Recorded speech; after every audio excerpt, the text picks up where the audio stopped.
Welcome to season 3 of the Adventures 3.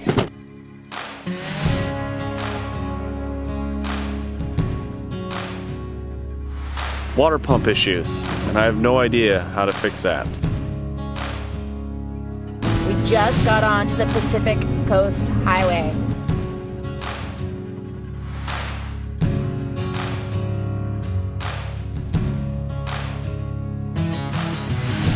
When we started on this journey, my ultimate goal was to never drive in the snow. And well, we just did it for about 2 miles.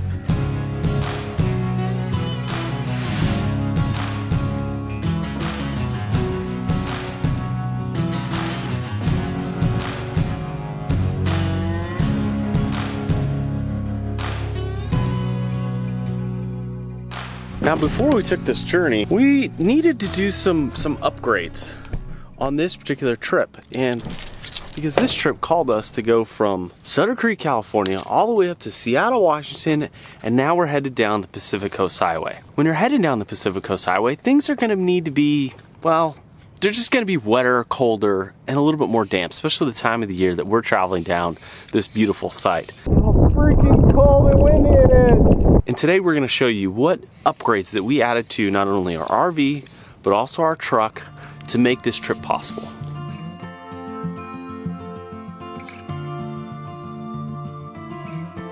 So the very first upgrade that we ever made after we bought the trailer was our Blue Yeti. Now, back in season 2, we didn't need a big power bank. We had a gas generator. We had a little power bank to charge some of our smaller electronics while we're out on the road, but for the most part, we were doing so much driving that we had enough time to charge off our house battery, which could power the entire trailer with no problem. And other than that, that's all we really needed. The weather was pretty good, and things just were a bit simpler. But up here in the Northwest, we thought it was very important to be able to add some type of power bank to be able to go off grid and be able to camp more boondocker style, overlander, that kind of thing. Because to be quite honest with you, RV parks here in the Northwest they're just darn expensive. That's just what they are.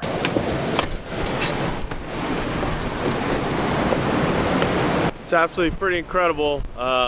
We got to stay here last night. Now, the very first Blue Yeti we got was this very simple, I think it cost $200. This thing charges everything that we essentially need. Our laptops, our camera batteries, it can charge our phones, and it's really great. It's rated to up to 600 watts, and the output, surprisingly, is very good. It will heat the trailer for about 10 minutes with our little portable heater.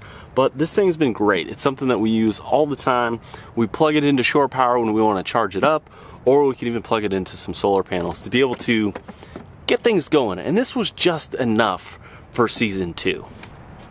So when we first got into this RV life, I watched all these YouTube videos and they were absolutely just amazing. They talked about their beautiful solar farms, big giant lithium ion batteries, and these charge controllers and these inverters and converters and all this stuff that I didn't really understand. I started to dive into it. I wanted to get more knowledge about it, and then I realized the thing about these cool giant solar systems that could power your life off grid for, months at a time, the problem was they're always fixed. They're always like in place.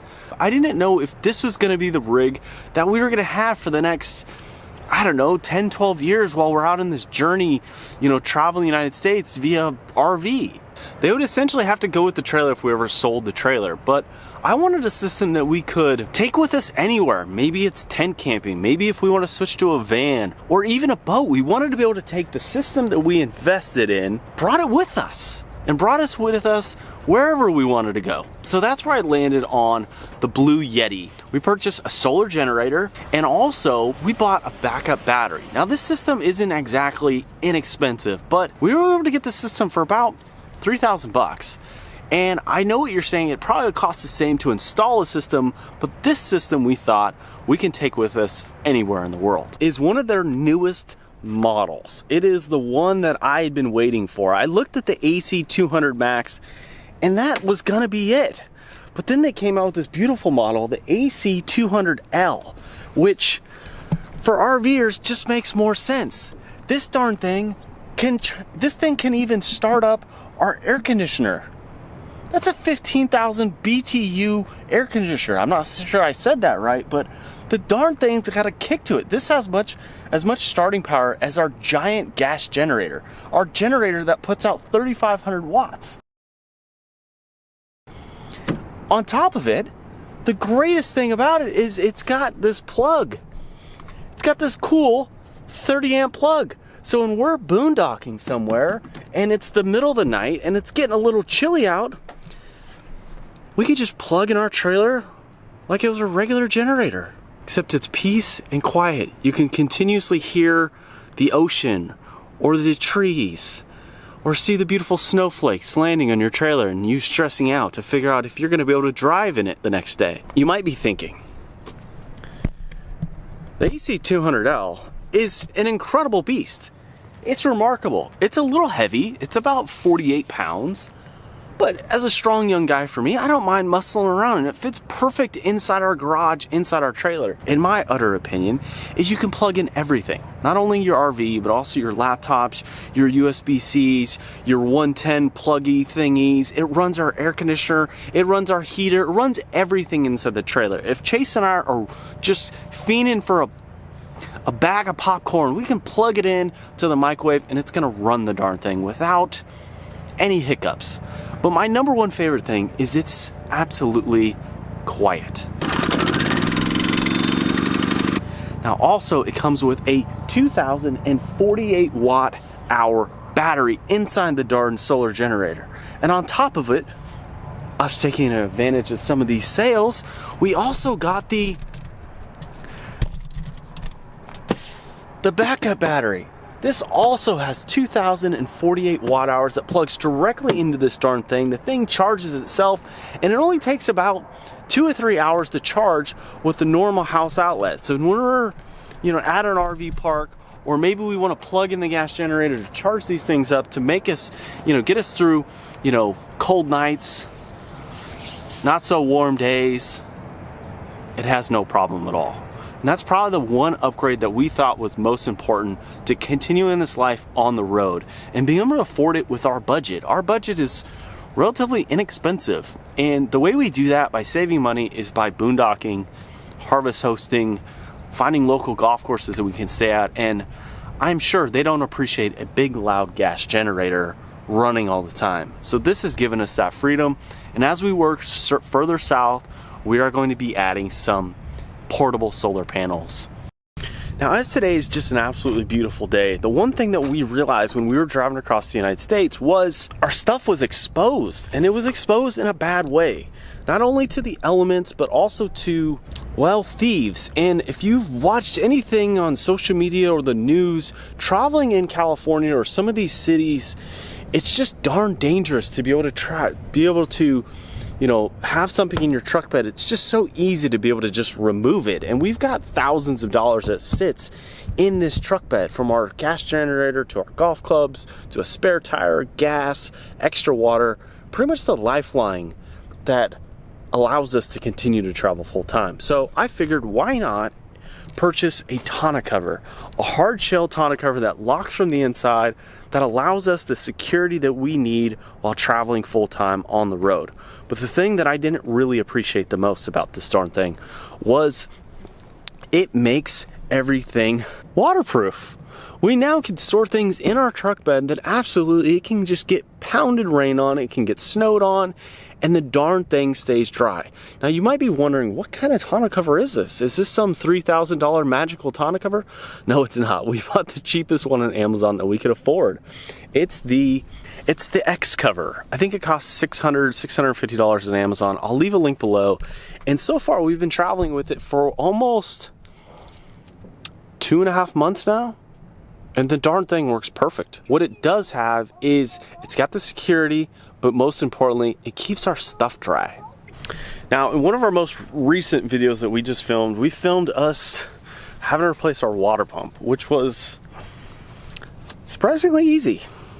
Now, we also filmed a video where we had to replace our city water connect, which was absolutely huge. And I quickly realized the reason why we had to replace that city water connect is because I screwed up. I screwed up bad. I used a used water pressure meter that regulated our water and come to find out the darn thing wasn't working. So we had anywhere from 60 to 80, 100 PSI of water being jetted into our trailer, which thank goodness we did not cause a giant flood.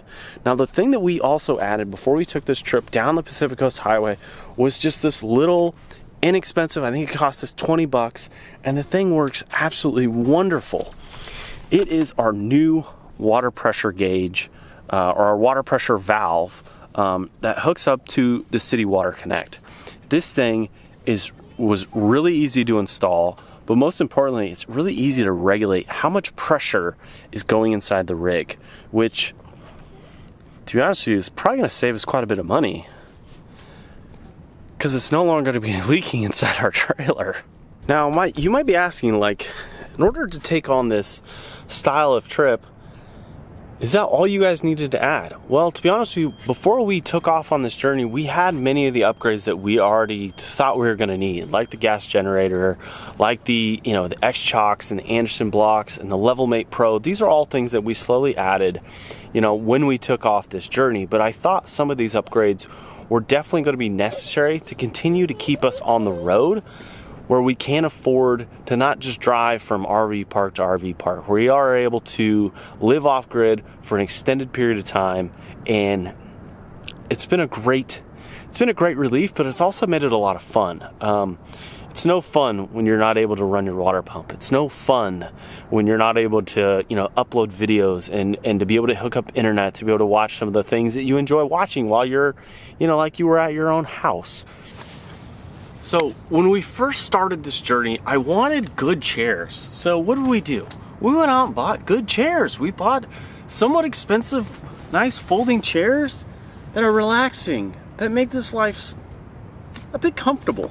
But the thing about the chairs are they don't necessarily fit inside the RV when we've got the slide in.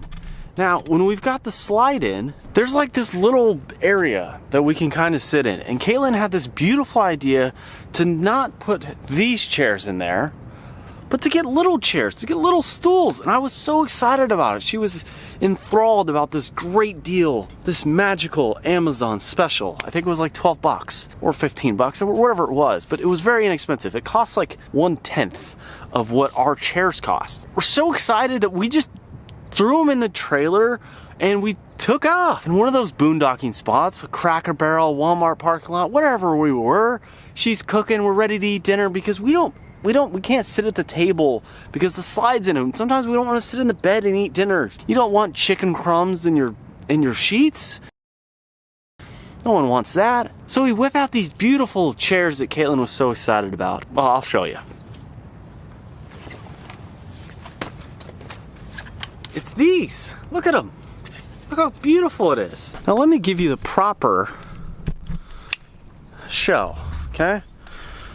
We're gonna extend out these chairs. So, I don't know if you noticed, but this thing barely covers a cheek. I need to use 2 of them just to be able to sit down. They're perfect. They're absolutely perfect if we want to get a lot of knee flex. And it's quite perfect for Chase. How do you like the chairs, Chase? Good. What's your favorite part about them? Shitting on them. So, as you can see, they're utterly perfect for a 5-year-old. Now, a 35-year-old, they just don't fit the bill.